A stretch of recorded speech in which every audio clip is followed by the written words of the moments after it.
रोटी तो खाएंगे नहीं, वो तो कोई दूध पिएंगे नहीं, उनको तो सुगंधी चाहिए, क्योंकि वो तो स्वर्गलोक में, देवलोक में रहते हैं, तो उनका भोजन कोई चावल और सब्जी और मसाले का नहीं है, उनका भोजन तो सुगंधी का है।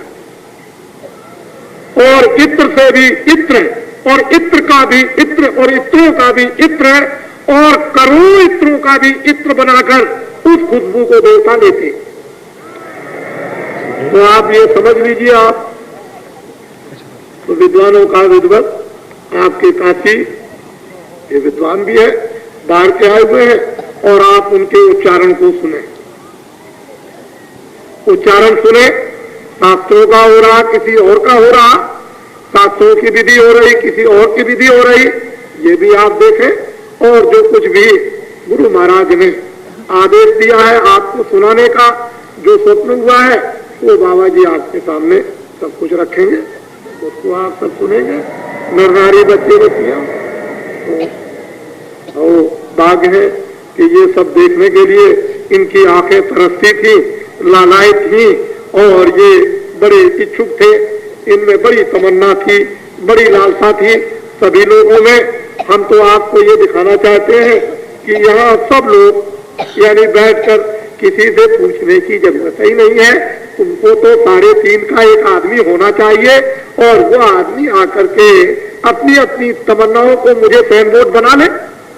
मैं तो सैन बोर्ड हूं, जिसको अपनी अपनी तमन्नाएं बुझानी हो वो बाबा जी को सैन बोर्ड बना करके बुझा ले। बाबा जी की क्या बात है, वो तो आपके सामने है। तो इसलिए अपनी अपनी इच्छाओं की जो कुछ हो सकता है वो आप पूरी करो। और अब ये तो ऐसा होता है कि जो फकीर, जो महात्मा आते हैं, अपने तौर तरीके, जो भी उनका रास्ता होता है वो आपके सामने रख देते हैं। पानी पिलाने का गोल बर्तन हो, पानी पिलाने का चपटा बर्तन हो, भोजन बनाने का उल्टा या सीधा हो, आपको तो अपने खाने से मतलब,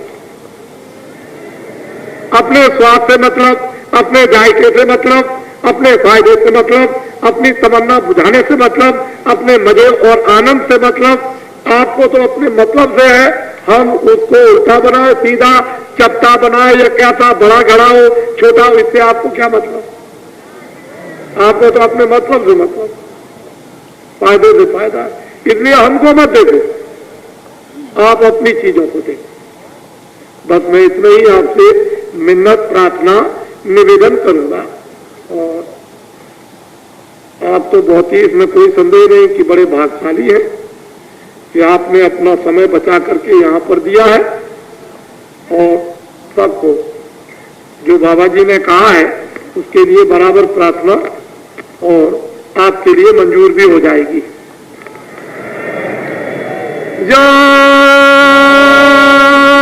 गुरुदेव।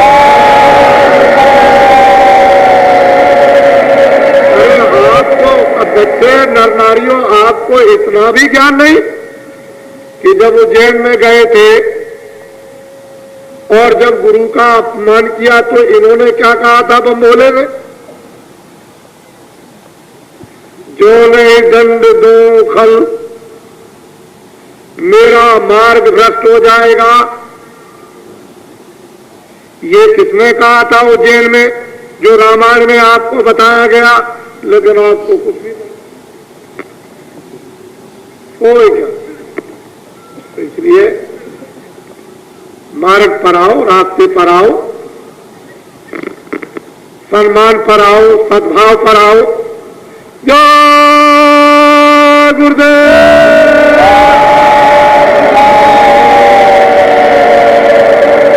देखो बच्चों, देखो ये है लाउड स्पीकर।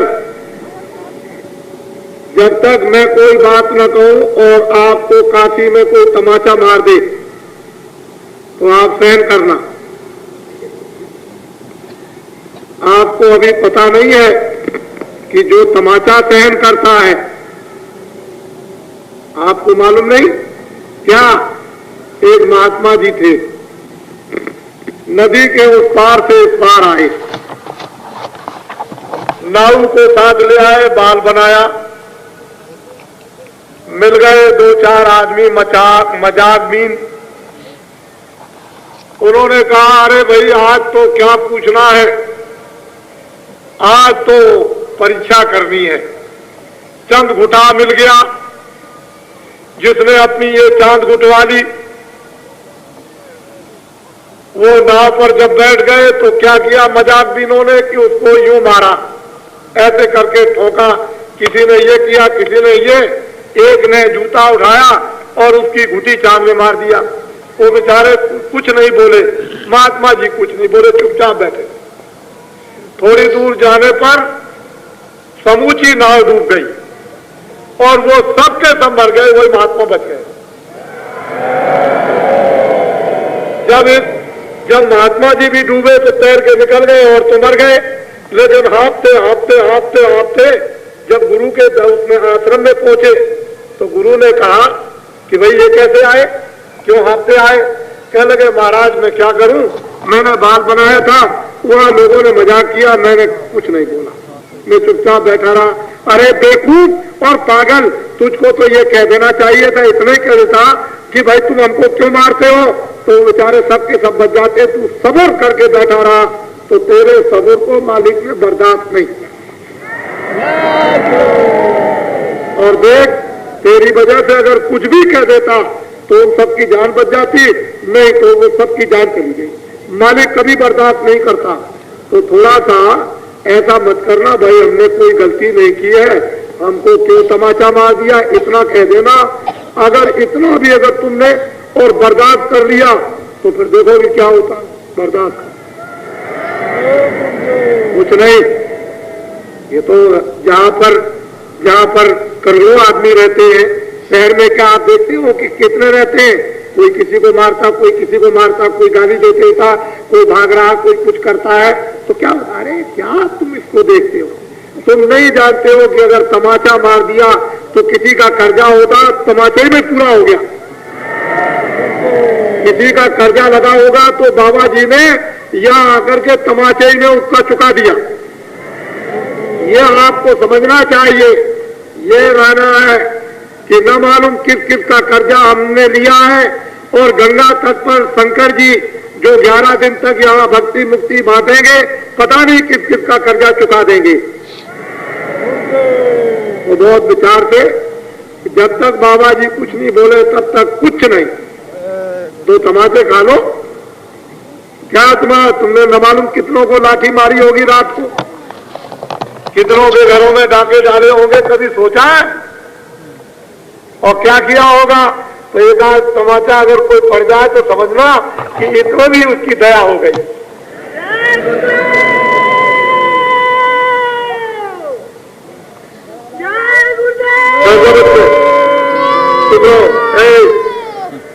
इनको पकड़ ले जाओ। तुम कैसे आए, कैसे आए, इनको तो पता नहीं देना। इनको ले जाओ पकड़ के। तुम लोग यहाँ ड्यूटी पे क्या रहते हो? ये बीच में चिल्लाता है अगर। अच्छा बस ठीक है, चुपचाप बोलना नहीं।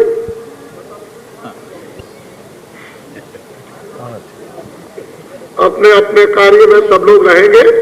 और भजन 4 घंटे आज से शुरू हो गया। 4 घंटे भजन, उसमें आपको समय देना है 4 घंटा।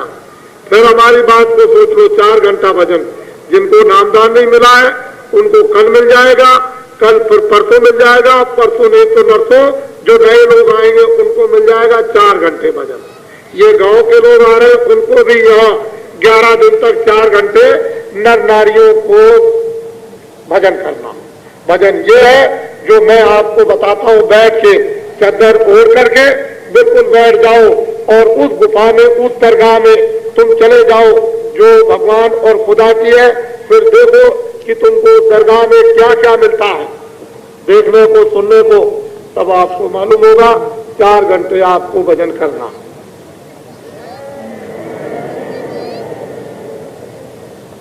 और गांव वासियों ने, मालूम है आपको, परसों के दिन कहा था कि बर्तन नहीं है हमारे पास। गांव वालों ने गांज दिया,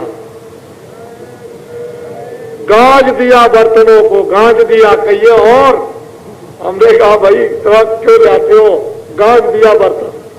यानी देखिए जब दिल बादशाह बनता है तो क्या होता है। गांव वासियों में कितना उनका मालूम तो होता है। अरे दिल तो दिल ही है। दिल क्या है, जब वो 1 पैसा चढ़ाया था